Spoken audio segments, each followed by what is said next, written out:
Ang susunod na palabas ay rated PG.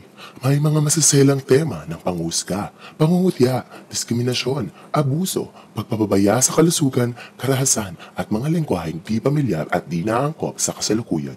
Mga girl, boy, bakla, tomboy, transgenders, ito ay angkop sa lahat ng manonood. Striktong patnubay lang ang kailangan.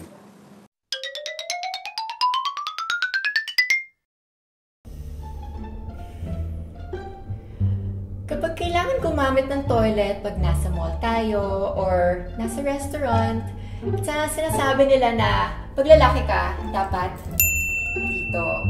Pag babae ka, dapat dito.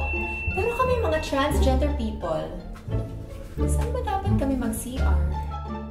Hindi ba ang purpose natin sa paggamit ng CR ay para umihi or magbawas? Anong kinalaman ng gender natin dito? Pag magbabawas, dapat lang nakaupo. At kung iihi naman, dapat i-shoot. Shoot at walang talsik. So ano? Anong difference? Kapag pinapunta kami sa CR na panlalaki, kung hindi pagtawanan, ay napagbibintangan kaming ng boboso. Minsan, may violence pang involved. Kapag sa babae naman, nasabi na hindi daw kami tunay na babae. At may extra order pa ng irap ha, mula ulo hanggang paa.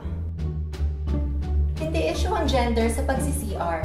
Basta ang importante, mag-flush ka. Kaya sa mga ate at kuya, ang issue ay i-flush.